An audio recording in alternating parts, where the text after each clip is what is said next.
Good afternoon. Thank you so much for making time to join us for this bulletin. It is the 13th day of February 2026, and here are the top stories that we have lined up for you this afternoon.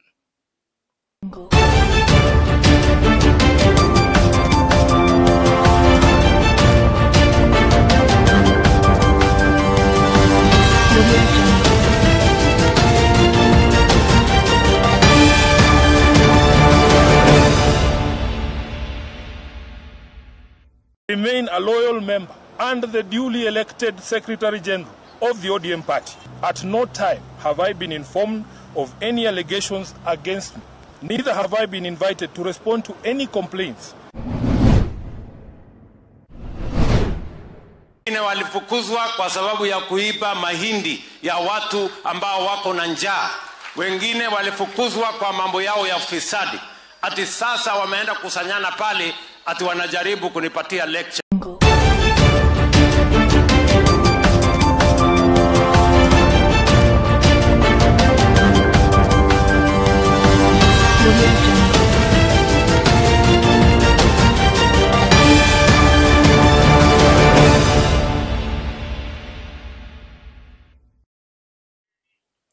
The bulletin begins right now. My name is Alphonce, Ouma.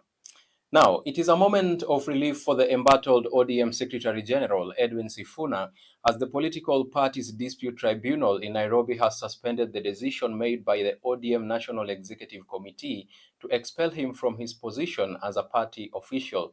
Pending a hearing and a resolution of the issue, in a previous statement to the press, Sifuna attributed his troubles to President William Ruto, asserting that the president orchestrated his removal from office due to Sifuna's opposition to Ruto's re-election campaign.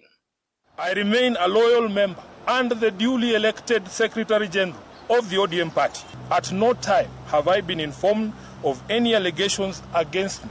Neither have I been invited to respond to any complaints in and out of the party on any matter that would constitute grounds for removal of a Secretary General. We shall, through all lawful means, we shall fight for this great institution until the very end. We will challenge every illegality in the courts of law and in the court of public opinion. My only crime is that I have refused and I oppose any plans and schemes within the party to support President William Ruto's re-election, because I have held and continue to hold the firm position that this country cannot afford another 5 years of this expensive, divisive, incompetent and disastrous Ruto misadventure. The problem in ODM is President Ruto. We are asking President Ruto to let ODM go, let ODM alone. He has not taken it hostage. He is in possession of the party called ODM. I want to call upon the membership of this party to stand firm and resist the efforts by President William Ruto to hostilely take over this party. We will not allow him. The leaders declaring war on those who are planning to divide the ODM party, saying they admitted, and the only mistakes that we are committing is to fight for the downtrodden. The ODM democracy is indeed on trial. We are here to declare war. There is a coup that has happened in ODM. In olden days, coup plotters were supposed to have been stoned to death. Asanteni sana. Now, ODM leaders have charged former President Uhuru Kenyatta with instigating discord within the party in an effort to prevent President William Ruto from securing a second term in office. The leaders, who conducted rallies in Lamu and Tana River counties, now assert that Senator Edwin Sifuna and his associates are collaborating closely with the Jubilee Party leader to obstruct ODM from engaging in pre-election discussions with UDA. Shida tuko naye ndani ya chama chetu sio mambo ya broad based, sio mambo ya serikali ya broad based, sio mambo ya Ruto. Shida tuko naye kwa chama chetu ni yule former president ambaye anaitwa Uhuru Kenyatta. Huyu ndio anaharibu chama yetu. Sisi tuko pale ambapo baba mwenyewe alitufikisha. And we know the culprit in this whole agenda. Na huyo anaitwa President Uhuru, former President Uhuru Kenyatta. Yeye ndio anatamani ODM isishikane pande hii, iende ishikane na wale watu wa Wamunyoro. Wakati tuliona wakianza kuzungumuza, sisi naona vitu vingine sisi hapana elewa. Atiko watu huko najiita fimbo by fimbo, watu ya Munyoro yenyewe. Wananuka wa Munyoro, wanaimba wa Munyoro, ati ndio wamebebana nao kuja kule kwa ngome ya ODM. Wako na chama ambao wameunda kitambo. Nia yao na madhumuni yao tuikoroge ODM, baada ya kuikoroga sisi tuingie. Sasa sisi tunawaambia kabla hamjaikoroga tumewakoroga nyinyi. Simame ngangari bila kuambiwa kwamba kimeenda, kimekufa, kimetawanyika, bila fulani hakuna mahali kitaenda. Kwa hivyo hatuwezi kukubali iwapo mmoja yuko ndani ya boti lakini ana msumari yuatoboa azamishe boti. Tutamtoa, tubakie sisi ambao tunataka kusafiri na boti lile. Wale wanacheza na ODM wetu kanenda. We kama unaona umebega mabawa wajiweza peke yako, si unaenda unaanzisha chama ingine? The ODM Kakamega County, we are in support of the decision taken by NEC to remove Honorable Sifuna and replace him in an acting capacity with the women rep of Busia County, Honorable Catherine Omanyu. Because as a party, we need to have discipline within the party. Now, President William Ruto has accused the united opposition leaders of purportedly politicizing the drought crisis affecting the nation.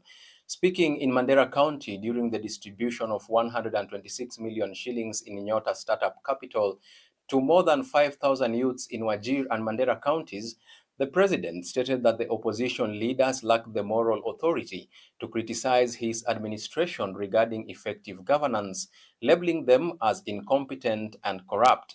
Additionally, the government revealed plans to reopen the Kenya-Somalia border in April of this year. Walifukuzwa kwa sababu ya kuiba mahindi ya watu ambao wako na njaa. Wengine walifukuzwa kwa mambo yao ya ufisadi. Ati sasa wameenda kusanyana pale ati wanajaribu kunipatia lecture. Mimi nataka niwaambie nyinyi, wachaneni na hii maneno, hamuelewi. Hamuna akili ya kutosha kufikiria vile hawa vijana wanaweza kusomeshwa, wanaweza kupangwa na ajira na wanaweza kupangwa na biashara. Tuliwapatia nafasi kule mbele, wakakuja wakafanya biashara na chakula ya wananchi. Wakakuja kufanya siasa na chakula ya wananchi. Saa hizi wanajaribu kutuzungumzia. Sasa wewe my friend, wewe ulifutwa kazi kwa kuiba relief food. Alafu unakuja kutuongelesha mambo ya relief food. Wewe, you are the last person, the least qualified, with no moral authority to tell anybody anything on matters food relief, because you are a petty thief.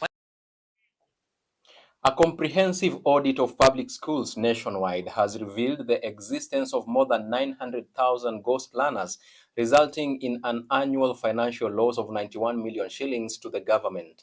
The verification report concerning enrollment in public primary and secondary schools indicates a significant change in the education sector.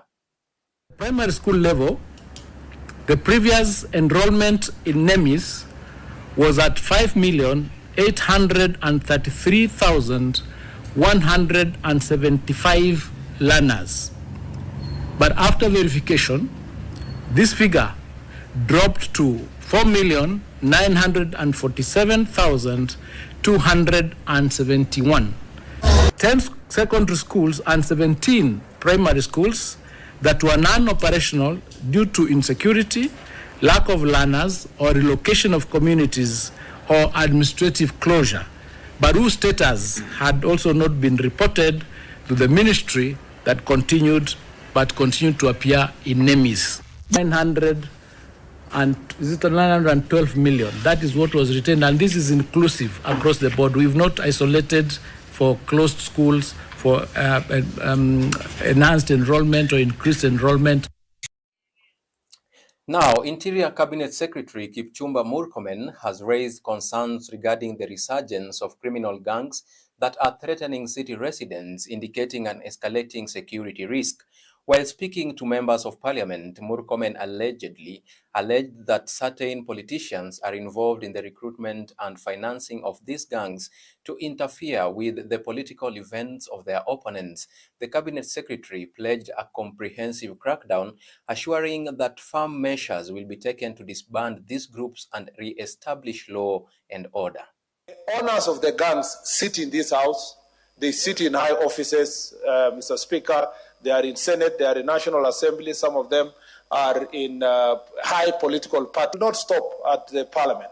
They will come to your CDF offices, and you have no monopoly of gangs. Some gangs are yours. Some other gangs are also being recruited by your opponents. It's important that all of us deal with this systemic issue of gangs because it's mutating. It starts with political bouncers, it goes to political goons, and then it moves to gangs because these people are being maintained using resources.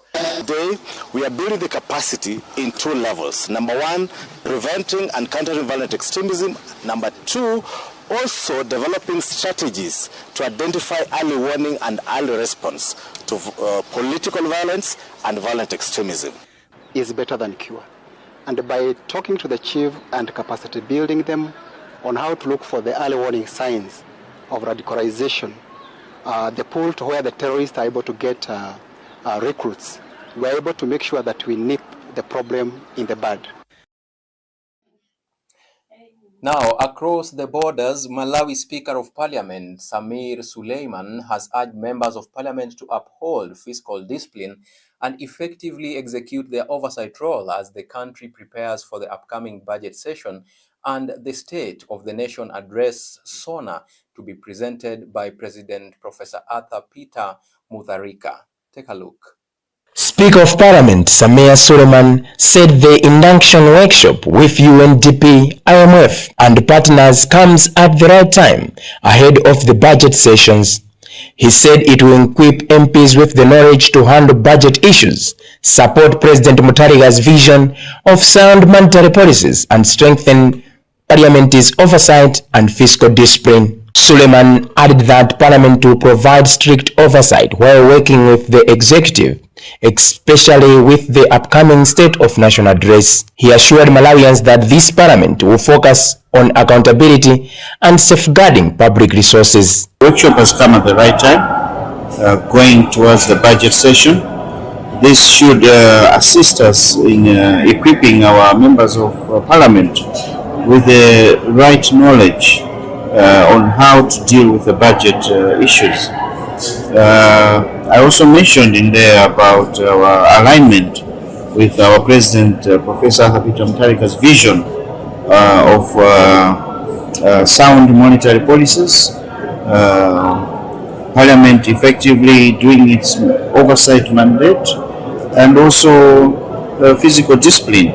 And I'm happy to say that all these are amongst the subjects that our members will be trained on and equipped. UNDP's Chika Charles Anekwe said the workshop organized by Parliament with UNDP's support is central to Malawi's progress. He added that it helps MPs play their oversight role effectively while promoting transparency, accountability, and financial prudence in government spending. Anekwe said every economy must be resilient to shocks, and Malawi is prioritizing fiscal responsibility and resource mobilization. He noted that these efforts will help the country withstand economic challenges and strengthen public financial management. Secondly, I don't think this is coincidental. I think this is structured, like you heard the speaker talk about, and this is central to Malawi's growth and sustainability. So this is part of our support in ensuring that the Parliament plays its role as an oversight body to the executive, but also its role as the group of members that the citizens has elected to represent them, to ensure that transparency in government spending, to ensure there's accountability in government spending, but overall to ensure that the interest of the people is represented in the overall budgetary and allocation of the government. The two-day workshop running from February 11th to 12th is being held under the theme Understanding the Economic Landscape for Oversight. For Younib TV in Malawi, this is Gift Kalonga. And with that story from Malawi, we wrap up our news bulletin this afternoon. Thank you so much for making time to stay informed with us. From all of us here at Younib TV, we wish you a good afternoon and a beautiful weekend ahead of you. Happy Valentine's in advance. Remember to spread love. My name is Alphonce Ouma. See you next week, same time, same place. Until then, do have a beautiful weekend.